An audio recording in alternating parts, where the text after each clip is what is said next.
Hello, everyone, and welcome to Walking Through the Bible. We here in the 21st century pride ourselves on equality.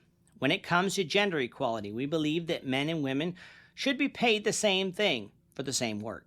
We believe that women should have equal access to do any job that they qualify themselves for, that they shouldn't be discriminated against because of their gender. And on these things, I wholeheartedly agree. However, there are some areas of our lives where God has laid out pretty specific roles for both men and women. These concern the family and the church. It's not that in either of these women are unequal to men. It's that neither men or women should be usurping the other person's role or abrogating their role to the other. We'll deal with the family roles, the Lord willing, when we cover Ephesians, Colossians, Titus, and 1 Peter. In 1 Corinthians, however, Paul in chapter 14 gives us one of the passages that deal with the role of men and women in the church. So if you have a Bible with you, turn to 1 Corinthians chapter 14. We're going to be reading from verses 26 through 40. If you don't have a Bible, don't worry, just follow along with us on the screen. The version that we'll be reading from is the New King James Version. So 1 Corinthians chapter 14, beginning of verse 26. How is it then, brethren, whenever you come together, each of you has a psalm, has a teaching, has a tongue, has a revelation, has an interpretation? Let all things be done for edification. If anyone speaks in a tongue, let there be two or at the most three, each in turn, and let one interpret. But if there is no interpreter, let him keep silent in the church, and let him speak to himself and to God. Let 2 or 3 prophets speak, and let the others judge. But if anything is revealed to another who sits by, let the first keep silent. For you can all prophesy one by one, that all may learn and all may be encouraged. And the spirits of the prophets are subject to the prophets. For God is not the author of confusion, but of peace, as in all the churches of the saints. Let your women keep silent in the churches, for they are not permitted to speak, but they are to be submissive, as the law also says. And if they want to learn something, let them ask their own husbands at home, for it is shameful for women to speak in church. Or did the word of God come originally from you? Or was it you only that it reached? If anyone thinks himself to be a prophet or spiritual, let him acknowledge that the things which I write to you are the commandments of the Lord.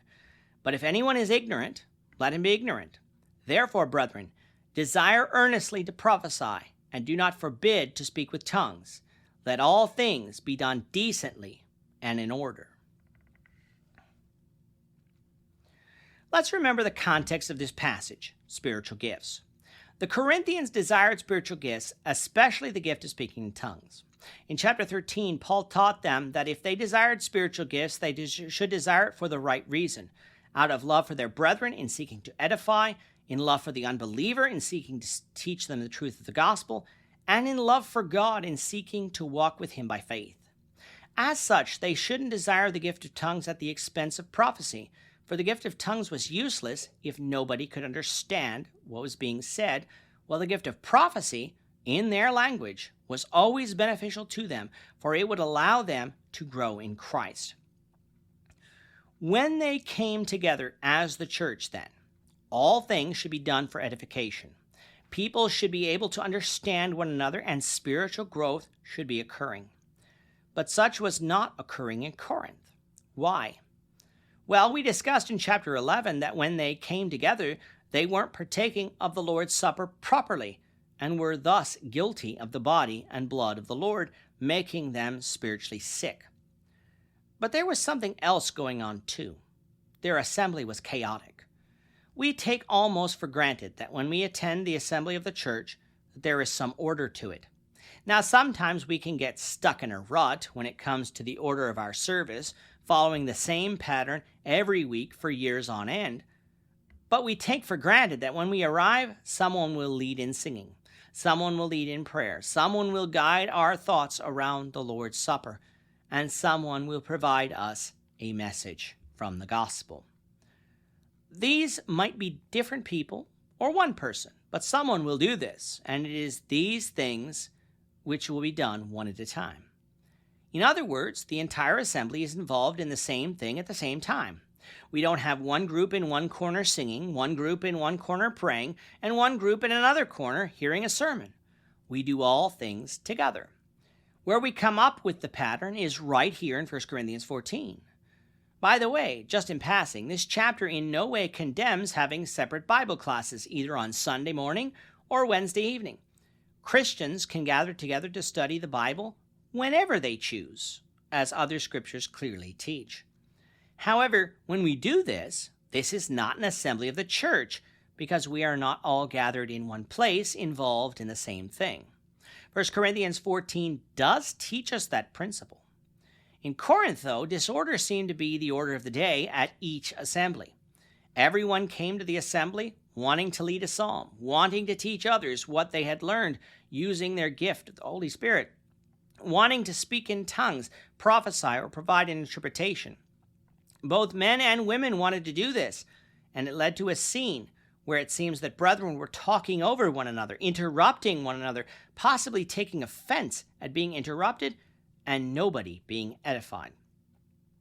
God is not the author of confusion, but of peace, meaning that God doesn't desire that spiritual gifts given from him produce confusion, but growth of the body of Christ.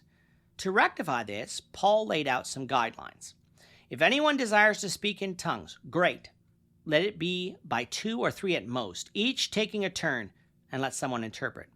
If, however, nobody can interpret the tongue, then the tongue speaker should remain silent. He could pray to God on his own and be thankful for his gift, recognizing that without interpretation, it was useless for edification of the church at that time. That doesn't mean that he could never speak, for in the future someone else might be given the gift of interpretation, which maybe should have been prayed for. But as long as nobody could interpret, the tongue speaker was to remain silent. The word silent here has to do with leading the congregation using his gift. It doesn't mean that if the congregation sang, he couldn't sing, or if someone prophesied and he could help others better understand what was being said, that he couldn't assist. It just meant that in regards to tongues, he wouldn't use his gift in the assembly without an interpreter. The same went for prophets. They too could speak 2 or 3 at most, and others present would help judge or discern whether or not what was said was in accordance with God's word. Old Testament scriptures could be consulted, comparison with past apostolic teaching could be made, and the Holy Spirit could even assist teachers in their discernment. But the Corinthians were to test the spirits to see whether they were of God.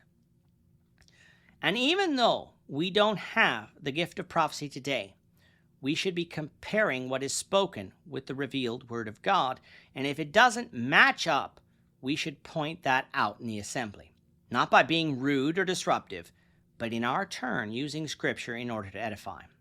Back to the Corinthians, though. Perhaps someone was prophesying and another had a related prophecy concerning what was being spoken. Then the first speaker was to yield to the other prophet and keep silent. Again, this silence has to do with leading the congregation at that time in prophecy, not a prohibition from opening one's mouth to participate in collective worship. The spirit of the prophets is subject to the prophets, and this command could therefore be followed. All of these principles lay down another teaching, which is that the assembly of the church doesn't last forever. There should be an appropriate amount of time for the assembly to edify one another. But one isn't truly edified if the assembly goes on all day, for many people will forget what was said at the beginning, thus not being able to apply what they learned in their lives. Humans can only learn for so long, and then a break should be given and the assembly dismissed. Now to that, I believe that some of today's Christians focus too much on timeliness to the detriment of worship, thinking that worship can only last for an hour and no more. Paul didn't say that here. And an hour worship is simply tradition. I know of some churches that worship for 2 hours and some for 3. Each church needs to talk amongst themselves and determine not how fast worship can be done with so that we can go about the rest of our day, but what the proper amount of time for edification is, turning to 1 Corinthians 14 to be the guide. It might be different with different churches, and that is fine as long as God is glorified and all Christians are edified. Let's not try to cheap out on worship, but let's not also think the longer our worship is, the more spiritually minded we are. Such is not the case. Let all things be done for edification. What about women, though? Tongue speakers and prophets could either be men or women, as we've seen in the New Testament. Can women lead in the assembly of the church? Well, according to verse 34 and 35, the answer is no. Back in verses 28 and 30, that silence, which we determined was leading the congregation in inaction, was qualified. Silence concerning tongues had to do with an interpreter being present, and by 2 or 3 tongue speakers speaking during the assembly. Silence concerning prophecy had to do with each speaking in turn by 2 or 3 at most, and by nobody else having a prophecy of their own that could relate to yours. The silence concerning women is not qualified. Paul says that they are not permitted to speak, meaning to lead, but are to be submissive, as the law also says. We talked about submission back in chapter 11 and how that the head of woman is man. Women are then to submit to man in areas where God has spoken, and he has spoken here concerning the church. Paul relates this back to the law, a statement that has confused some people. If you go back and read Exodus, Leviticus, Numbers, and Deuteronomy, you'll not find a law that forbids women to speak in the tabernacle or temple worship. But we must remember, the Jews referred to the law not simply as some specific law laid out in the Old Testament, but sometimes as the entire Old Testament, and sometimes the Pentateuch itself, the first 5 books of the Old Testament. In Genesis 3, verse 16, we read, "To the woman he said, I will greatly multiply your sorrow and your conception. In pain you shall bring forth children. Your desire shall be for your husband, and he shall rule over you." Moving on ahead to Rebekah in Genesis 24, verses 64 to 67, we read, "Then Rebekah lifted her eyes, and when she saw Isaac, she dismounted from her camel, for she said to the servant, 'Who is this man walking in the field to meet us?' The servant said, 'It is my master.' So she took a veil and covered herself. And the servant told Isaac all the things that he had done.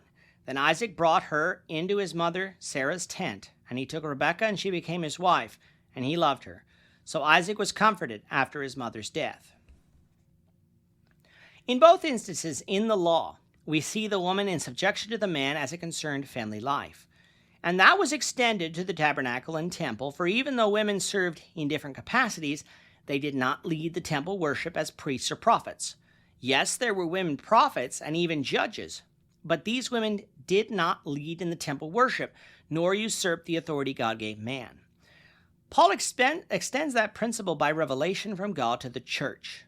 If women had questions to ask about what was being taught, they could ask their husbands at home, showing us that in the Corinthian church, women were being just as disruptive as the men were. What if the women didn't have a husband?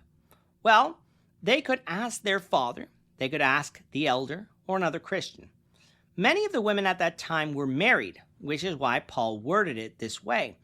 But the teaching was that women were to keep silent, not lead in the assembly of the church. Could they be involved in congregational singing? Yes, but not in a leading role. Could they confess their faith in Christ or ask for the prayers from the church? Yes, for that is not leading, that is submitting to God. Could they perform some other roles in the church, such as encouraging Christians, giving, helping prepare the emblems for the Lord's Supper before the assembly, handing out material to people as they arrived to the assembly, etc.?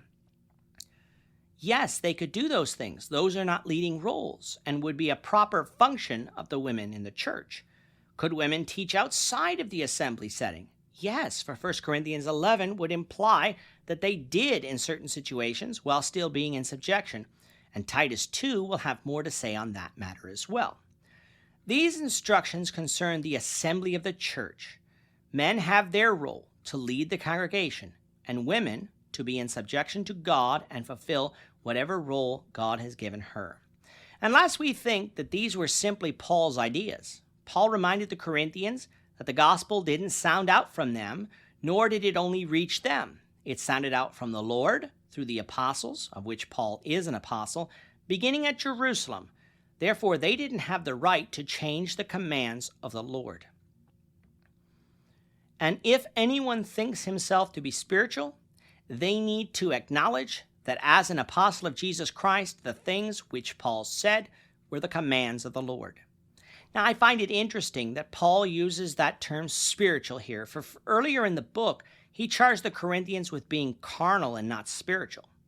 However, the Corinthians viewed themselves as spiritual, and so if in fact they were spiritual, they would accept that Paul, as an apostle, was speaking the commands of the Lord, and thus those commands needed to be followed.